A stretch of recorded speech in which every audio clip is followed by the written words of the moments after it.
नमस्कार, आप देख रहे हैं सी न्यूज भारत और मैं हूं आपके साथ ज्योति अरोरा। वक्त हो गया है न्यूज आवर का, तो आइए नजर डालते हैं इस वक्त की खास खबर पे। उत्तर प्रदेश ऑटो रिक्शा चालक समिति व जन कल्याण समिति रेलवे स्टेशन कार्यालय पर कार्यकर्ताओं के साथ बैठक की गई।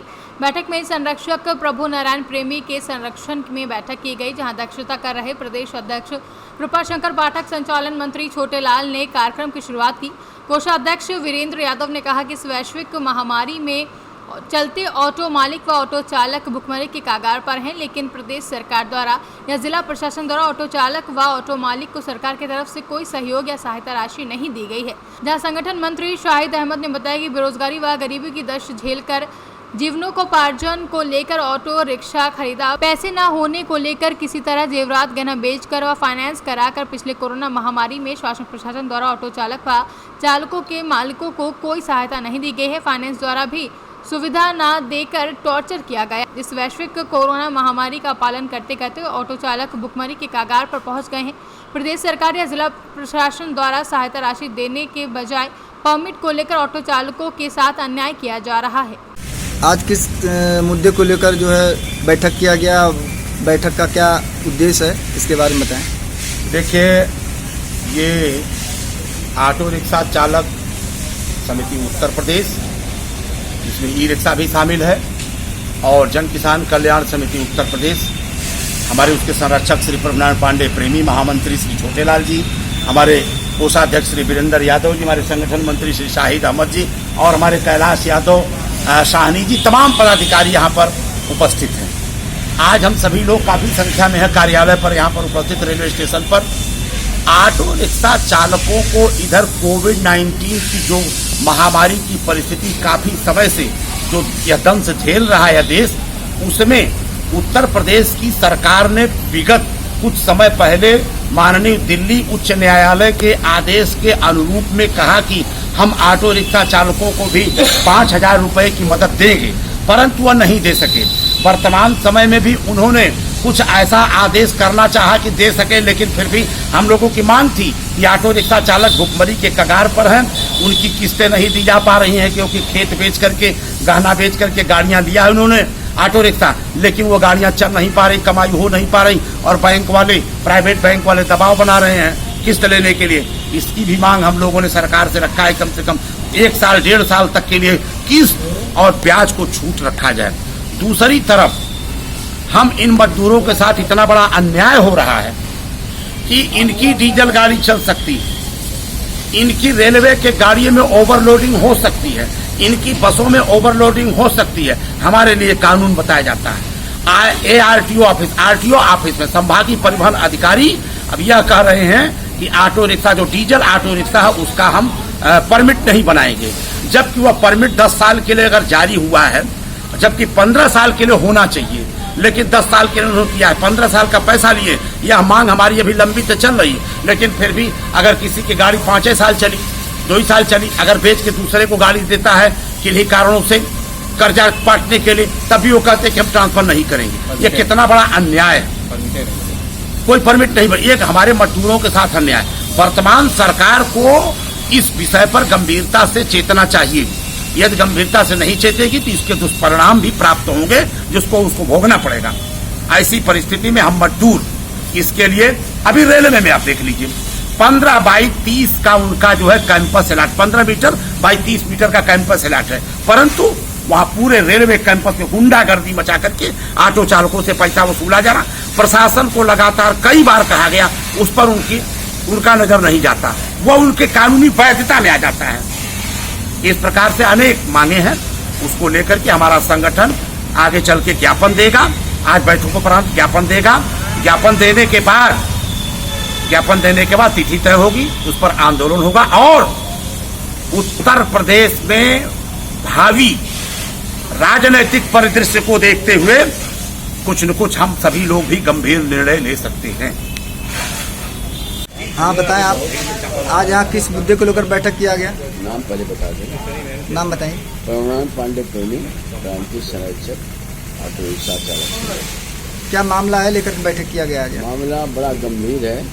स्थित ऑटो रिक्शा चालक समिति की ऑटो चालकों को जो है बड़ी खराब चल रही है। सरकार ने जो है बड़ी उपेक्षा की है और इसीलिए ऑटो रिक्शा चालक समिति ने आज यहाँ बैठक की है कि इसके साथ अन्याय, दमन, शोषण हो रहा है। परमिट बंद किया गया। हमारे वीरेंद्र यादव ने जो बोला है सही बोला है। रेलवे पर जो अत्याचार चल रहा है तो उन्होंने दमन किया।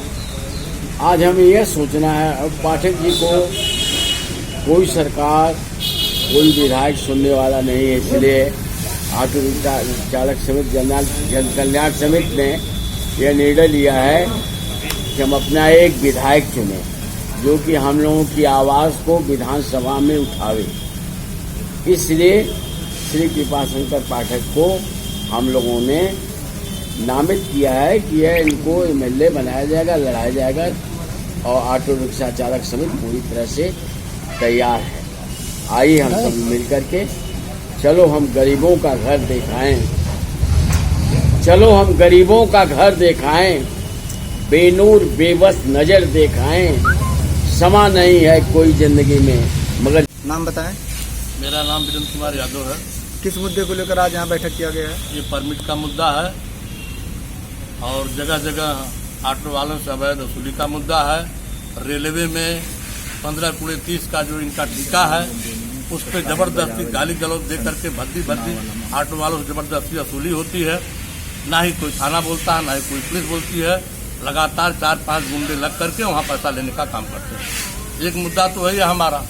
दूसरा, जो ऑटो रिक्शा डीजल गाड़ियाँ है उसको पेपर में निकाला गया कि नवीन गाड़ियों का वो परमिट नहीं बनेगी और आज पुरानी गाड़ियों की भी परमिट नहीं बनाई जा रही है। मैं कहता हूँ बस चलता है इनका, बस भी चल रहा है परिवहन का, ट्रक भी चल रहा है, डीजल कार भी निकाली जा रही, ताकि क्यों ये गरीबों के लिए कहा गया गरीबों की सरकार है, लेकिन गरीबों के साथ इतना बड़ा अन्याय जो जेवर बेच के, जमीन बेच करके ये दो रोटी तो कोरोना महामारी में वहीं टूट चुके हैं।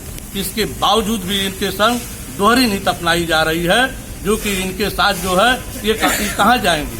आज भी गाड़ियां निकाली जा रही हैं, डीजल गाड़ियां, ऑटो रिक्शा निकल रही हैं, लेकिन फिर भी परमिट बन रही है कि नहीं बन रही, कहा यह जा रहा है कि परमिट नहीं बनेगी, ये कहाँ जाएंगे। मेरा कहना है कि इनकी परमिट बनाई जाए। अगर परमिट नहीं बनाई जाती है तो समझ लीजिए इनके साथ ये गरीबों के साथ अन्याय हो रहा है।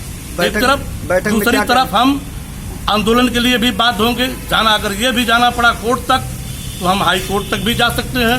तीसरी तरफ मैं यह भी कहना चाहता हूं, भारतीय जनता पार्टी के बहुत मजबूत कार्यकर्ता के रूप में मेरे अध्यक्ष जो भारतीय जनता पार्टी के, यह भी एक उसके सिपाही है।